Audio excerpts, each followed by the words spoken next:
What's up, guys? Welcome to Broke and Stressed, a PT student podcast where we talk about our lives as broke and stressed physical therapy students. Throughout grad school, you'll come to find that the struggles that you're having happen all the time to thousands of students across the country. You are not alone. In this podcast, we'll share our personal stories and walk you through how we overcame some of our own struggles. I'm your host, Ruben. Let's have some fun, have some good conversation, and let's get into the episode. Okay, what's up, guys? We're back with another episode today. We have Lydia on the podcast. Lydia, why don't you go ahead and introduce yourself? Yeah, my name is Lydia Hunter. I am originally from Kansas City, but I am going to school right now with Ruben up in Chicago. I did my undergrad in Arkansas, so kind of been all over the place for schooling purposes, but I love Chicago. Yeah, good stuff. What made you want to choose Chicago or UIC, I guess? I applied all over the country. It was more, and this is not what my recommendation would be now, but I was more applying to schools based on location rather than any sort of credentials for the school. Yeah. But I got into school in Chicago and I got into school in Kansas City, and they were in the same week. And my mom said, "Oh, great, you can live with me, you can move back home." And I said, "Thank you for helping me make that decision. I'm going to Chicago." Thank you for your help. For sure. And then, Lydia, what is an embarrassing moment that you've had in PT school in these last 3 years that you're cool sharing with the listeners? Yeah, so this is actually, I still hate it to this day, but the whole natural deodorant, I tried, I went through it. And there is a well-known fact that whenever you switch over to natural deodorant, you detox your system. So I was detoxing my system and I had a presentation and I was up there presenting. At the end of it, Matt Jasinski comes up to me and he goes, "Did you smell that? Somebody smelled it there, like BO." And I was like, "Matt J, that was me." I am the one who smells. Oh my God, I did not know this. And ever since, I don't use natural deodorant anymore. I'm not meant for it. Load me up with the aluminum. I did not know that. Oh my gosh, man. It was so embarrassing. That's so funny. Oh, Matthew. Okay. Wait, when was this? It was that debate we had for business class. Oh, shoot. Yeah. So I was like already stressed, and I Yeah. naturally sweat when I'm stressed, and it just out of hand. It was so bad. It became an issue, became a problem. Yeah. Yeah. Okay. But it's okay because now we're graduating. We are. Isn't that weird? Yeah, right? How does it feel? It honestly happened way too fast. Like I think I just got into PT school and I'm all of a sudden graduating. Like I don't think I've called myself a third year very many times because it just doesn't feel real. Like yeah, I agree. It just kind of happened so fast. It just like was on my plate and they were like, "Apply for graduation." I'm like, "Really?" Yeah. I feel like we were just in class, then COVID happened, and then it was like a time skip, and then they're like, "All right, clinicals," and then, "Hey, you're graduating." Yeah. No, it's crazy. It's very surreal. Do I feel ready? I feel pretty ready. It's just scary to be out there on your own, you know? Yeah. Where do you want to go after this? Or like honestly, anywhere. This is a great question because I'm having to figure out where to take my board's licensing exam. Oh, that's so true. Because honestly, like I've looked at the job market almost like in all big cities. Like I'm okay pretty much going wherever. I have nothing tying me to a city, and so I'm looking everywhere. Yeah. And I've decided because I don't have something that's tying me to a city, I'm just going to apply to jobs that I actually want rather than applying for a city and getting whatever job that I can, kind of thing. No, yeah, that's fair. That's kind of the plan right now. Unfortunately, that means that I have to figure out where to get my state licensure. And for that, I have no idea. Yeah. Oh, yeah, because we're all in the application process of all that stuff. Oh, yeah. God. That's good and stuff. I asked, and they were like, "Just pick a state." And yeah, I'm it's like, that easy. Okay. Just pick a state, Lydia. There's 50 of them. Just pick one. Yeah. Shouldn't be that hard. Speaking of different states, that brings us to our topic that I wanted to talk about is clinical experience in Hawaii. Talk Yes, to me about how was that? I loved it. It was a dream. I mean, it's on the island of Kauai, so it's not as touristy Mm-hmm. by any means. And the hospital was so teeny tiny. It had at most 20 beds in the inpatient side. What? Like we had our census in the hospital was never over 14 people. Oh And my God. three of those were there the entire 12 weeks that I was there. So I had like a continuous like 9 people Yeah. in and out. Like that was pretty much it. Mm-hmm. But it was awesome. Everyone there is so nice and like it's just kind of a different way of life. Like the family dynamics are so much better there. Like everyone wants to help their family. A lot of people live in like the multifamily homes. And so like disposition changes because where are you discharging to? Do you have anybody to help you out at home? Like, yeah, I have 8 people who live with me. Like, okay, makes things a lot easier. Yeah. But it's just like the way of life is so much different there. Like you're writing goals to get people back to hiking. Like Mm-hmm. it's a little bit different than Then like walking a here. block around Chicago. Yeah. So it was amazing. I loved it. I would recommend anyone to do it. As you know, we also both got Italy, Mm-hmm. which was Yeah, we nixed don't. right Yeah, we away. we don't talk about that. Yeah, but I think if you're able to do any sort of like other experience culturally, I think Mm-hmm. it's so important to like understanding treatment in a wide variety of ways. For sure. And how did you get to understand, I guess, the culture and the difference there versus being here? Like, was that just something you just picked up, or did your CI kind of give you some heads up? Or Yeah. So it was kind of a lot of different things. So I stayed with somebody there. She actually was born in Alabama though, so she was also a transplant to the island. Um, and so she had been there for several, I think it was like over 20 years or something. So she knew a lot about it and like had kind of introduced me into like the way of life per se. yeah. Um, so I got a lot of information from her, but she actually ended up moving back to Alabama while I was there and just like letting me Oh. house sit. And so I didn't have like that constant from her. But then everybody else who worked at the hospital, so there was the clinical director who had been there for about 20 years, but he was also from California, so not native to the island. Mm-hmm. And then the main therapist there was from the Philippines and also transplanted to the island. And Oh. so pretty much like they all knew enough, but there's like such this like rich history of like being a true Hawaiian from Hawaiian blood there.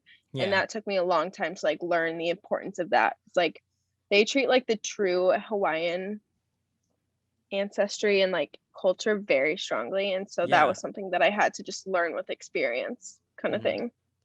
But there's also like so many languages that are spoken there Mm-hmm. that I had no I had like I always had to have a translator for that. Like it was so hard to pick up anything Oh, that's because interesting. there was just like too many words like Yeah. Japanese, Filipino, Mm-hmm. and there's 2 languages on the Philippines. It's like Yeah. There's. I only know one of them is Tagalog, and then yes, I was gonna oh wait, say no, the other one's like Basayan or something. I yeah. believe And so. so those were both spoken there. And so it was just more like there wasn't a huge language barrier. Most everyone spoke English somewhat, but there was several times that I had to have like either the PT who was from the Philippines spoke the first one, Yeah. um, and then just having other people help. Mm-hmm. No, that's cool. What, I guess, tips do you have for anyone like going on, not even just people who are going on to rotations, but like people who are going into a different, I guess, culture or trying to be sense there's a category for this in our what's it called? Like the wish list, the out of 50-mile radius. Is Yeah. that what it is? Wait, no, I no, don't no, remember what it is. what am I talking? CPI, the thing where you're Oh, like sensitive to like people's like cultural backgrounds, competence. cultural competence. There it is. Like, what is your recommendation for trying to develop good cultural competence? I guess since you were in a very different culture, how did you navigate that? I think Or it's a what lot tips do of you just have? I like, guess. yeah. I think at the end of the day, and I think this is something that we all need to be aware of right now in life as well, it's just like putting yourself in their shoes as open-minded as possible. So knowing where they're coming from, meeting them there, but also keeping like such an open mind to listening to them and understanding them, and just like learn it, don't disrespect it, respect it always, but like keep that open mind to absorb as much of it as possible. I think it's like the biggest thing. And ask questions. Honestly, everyone is so receptive to like educating you, like all the time. I would ask people recipes, like teach me about your food. Like, Yeah. and everyone just wants to teach you. They want you to know. And so asking the questions and being open-minded about it, I think are the biggest things. Yeah, absolutely agree. And then you Also, it's mentioned, fun. So like enjoy it. yeah, I was gonna say, what are the pros? And I guess we talked about a lot of the pros. What are some of the cons of being in Hawaii in a different state for like your clinical? I think mine was very individualized, where I was in like a rural hospital that had very limited resources. And that unfortunately was a little bit of a limitation, because when you want to expand upon your care and provide a higher level of interventions, it's hard. Yeah.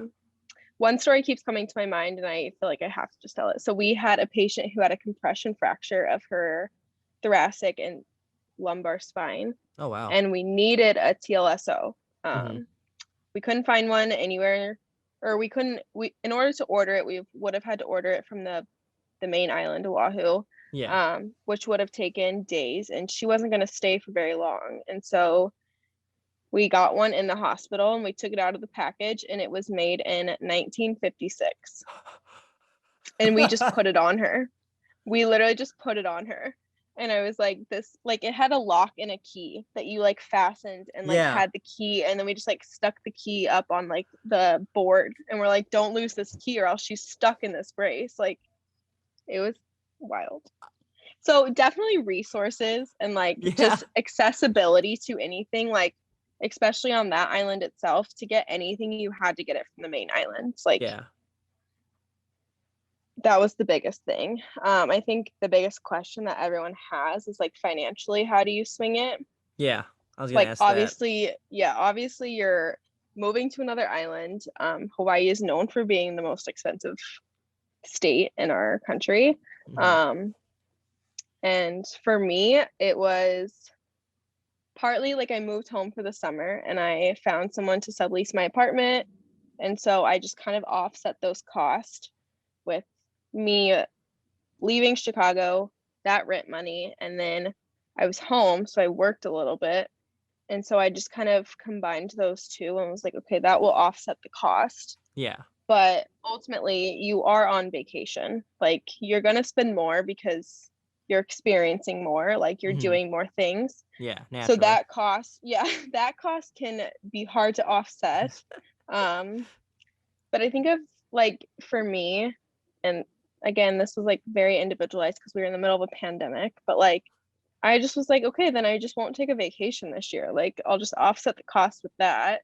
Yeah. But additionally, like I'm in student loan debt. What is another $1,000 on Yeah. that for an experience? Yeah. You know, like at Exactly. You some get point you have to experience. question, yeah, at some point you have to question, like, is the experience worth more than $1,000 in the long run? And like, Mm-hmm. yes, it is. So Yeah. tack it on to the loans. Yeah, definitely. And I think, you mentioned a little bit earlier about Italy, like that would have been an experience, but unfortunately COVID complicated things. And I think if it hadn't complicated things, us four would have been in Italy for sure. We would have, and I would have loved it. Yeah, and that would have been Probably an would have experience. stayed. Oh my gosh, that would have been Never coming back. so cool. Cause it was for you guys don't know the background we're talking about. Basically, four of our classmates applied for clinical rotation in Italy. We all got accepted. It just came down to the decision if we were gonna do it or not, which was kind of risky because obviously the pandemic happened. So none of us decided to go. And we stayed in the States. But that would have been quite the experience, cool experience to have.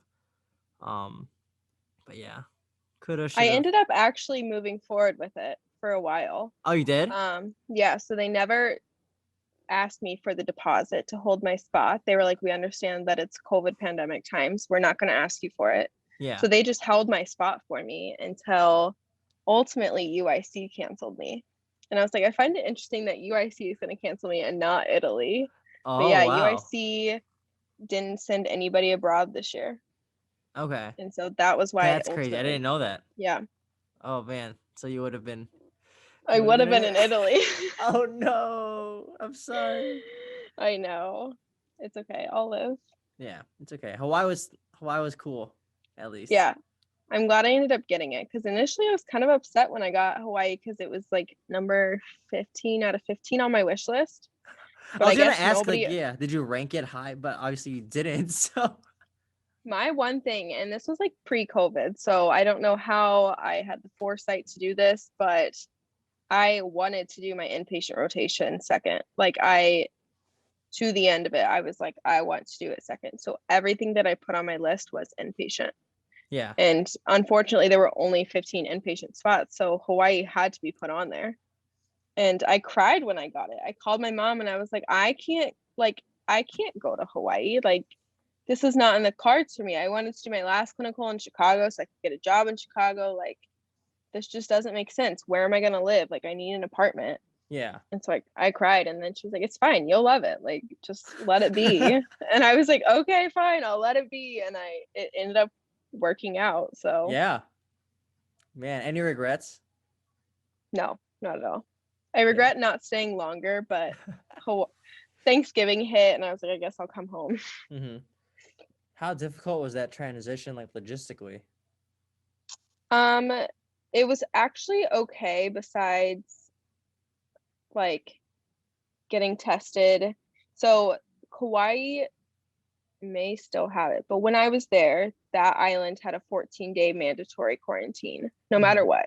Yeah. Like, you could show up with a negative test, but it didn't matter. You had to go into quarantine. And it was very strict. Like, the Coast Guard would check on you to make sure that you were home. They would call you and make sure that you're home. Like, it was like very strict. And so that was the hardest part. Was I finished my summer clinical and the next day I flew out for Hawaii so that I could quarantine. Like, it was a very fast transition. Yeah. But then by the time I was leaving Kauai, all of the other islands had dropped that restriction. So I was able to go to Oahu on my way home and like spend the weekend there. And then I just flew home the Monday before Thanksgiving. Yeah. And of course the states didn't care that I was coming from Hawaii because at that point they had like 4 COVID cases. So they were like, oh, you're coming from Hawaii, we'll accept you, kind of thing. Okay. But it was pretty easy. It was more just like I was going from a great temperature to Kansas City winter.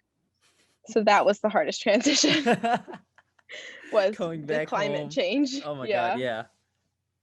Man. So would you recommend Hawaii for anyone? 100%. Yeah. Yeah.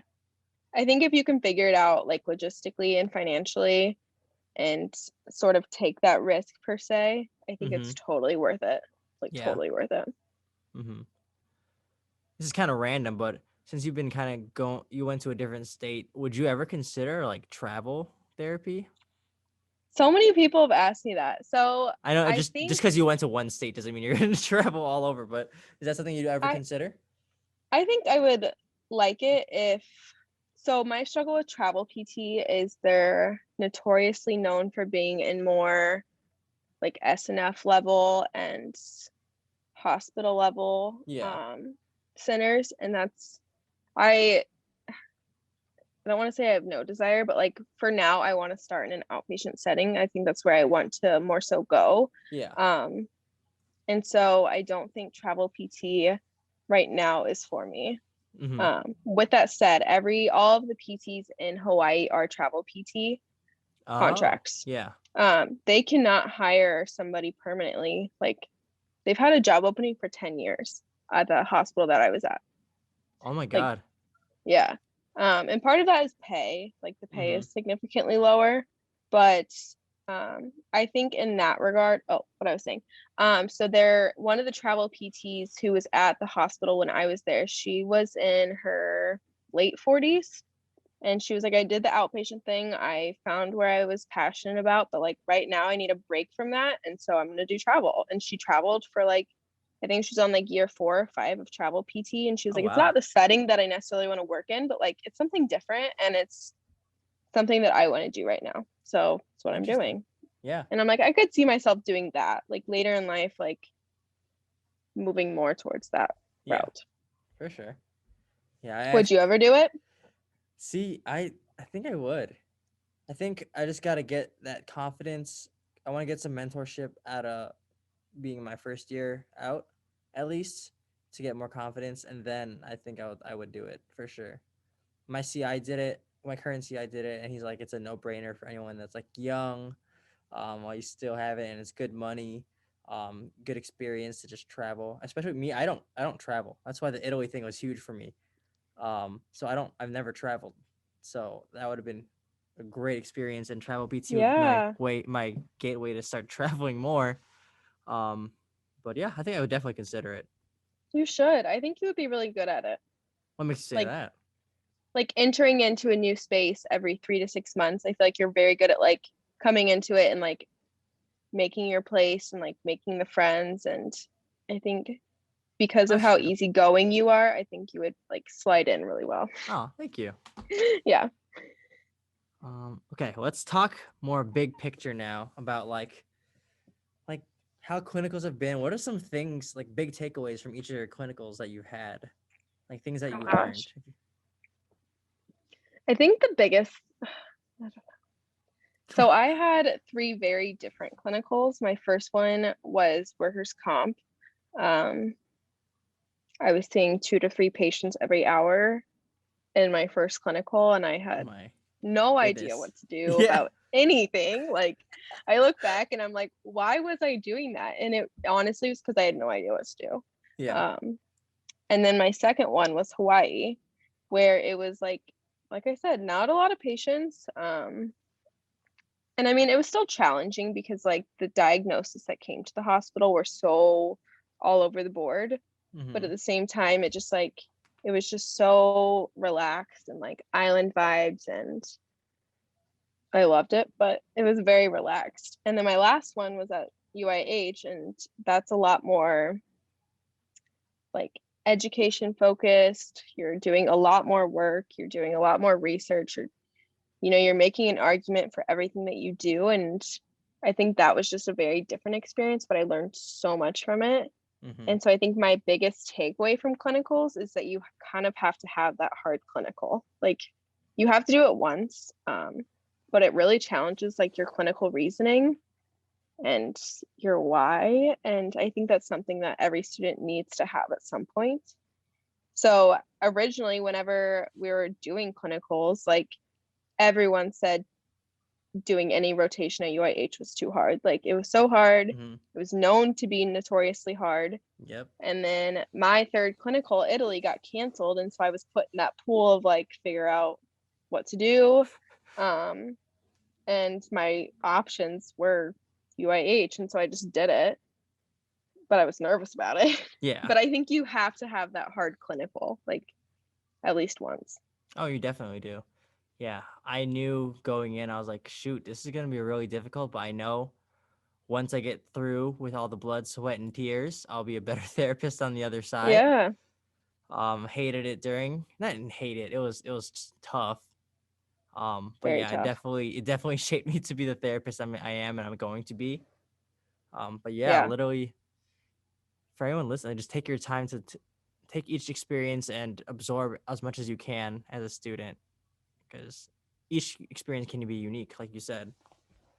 Ask the questions, do the work, like don't just get through it. You kind of Mm-hmm. have to learn through it.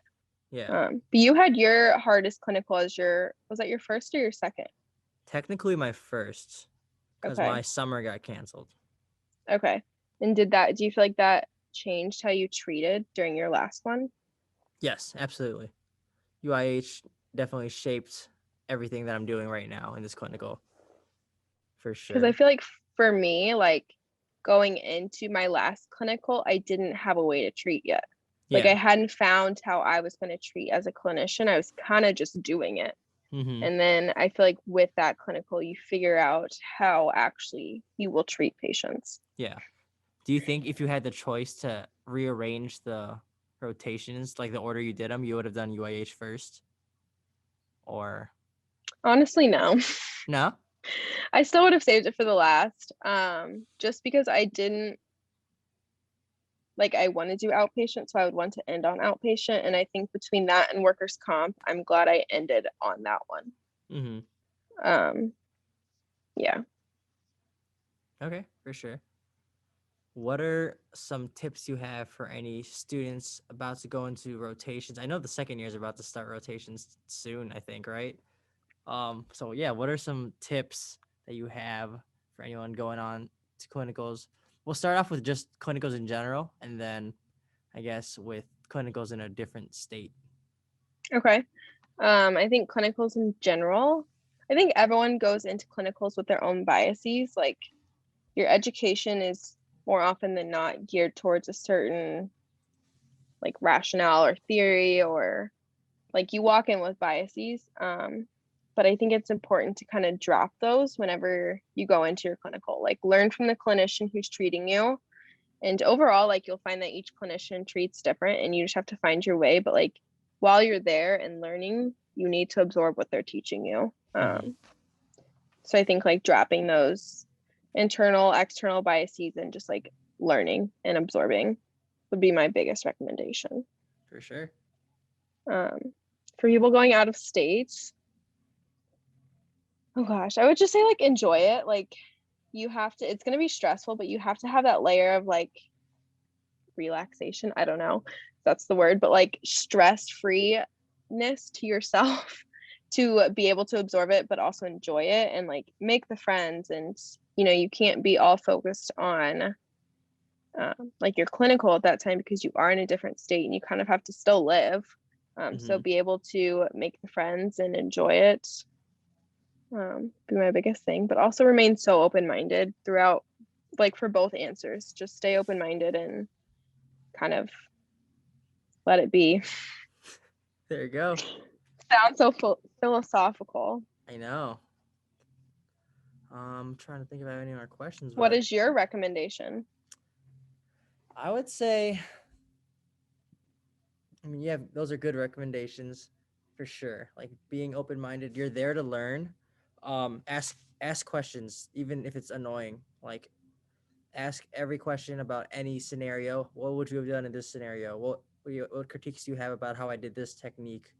Um, and really try to develop a good bond with your CI that will facilitate your how you learn best. Because some CIs will teach differently, and some might be not.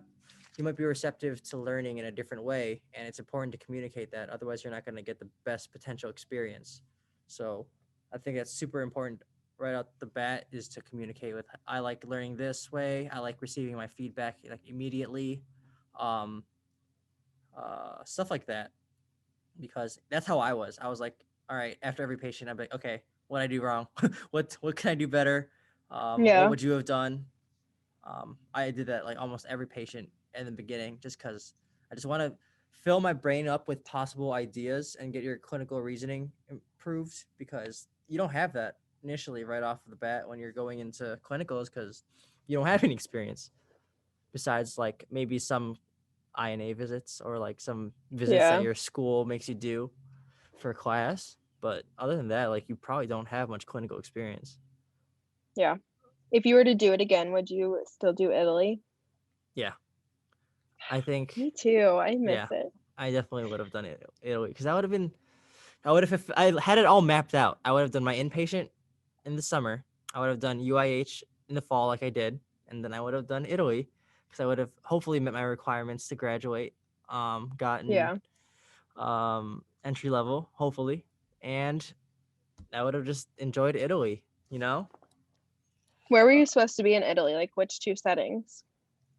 I forgot the outpatient one, and I forgot. I was supposed to be like neuro and cardiac rehab, which like neither one I necessarily want to go into. Mm-hmm. But I think seeing them in a different country would have been really interesting. Like, Yeah. how did they treat that? Because I feel like those are both, like, at least in the US, like, you kind of know how to go through like cardiac rehab and neuro. Like, there's very much, like, so much research on what to do and how to do it, Yeah. that I feel like it would be interesting seeing it in another country, and if they do it the same way. Mm-hmm. And that goes back kind of to that cultural competence thing, is just like, what are their takes on different things? How do they structure their treatment styles? Are they more passive or more active, more hands-on, whatever?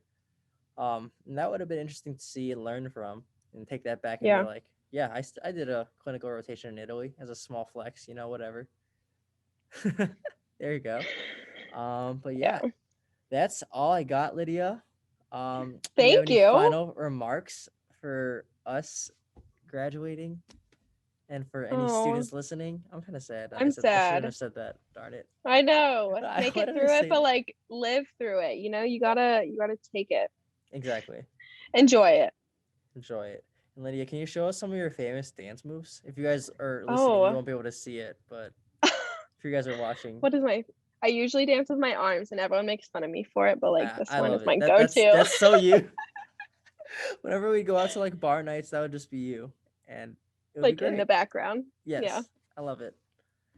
Thank you so much. Yeah, of course. And thank you guys for listening and tuning in. And we'll see you guys the next episode. Later, guys.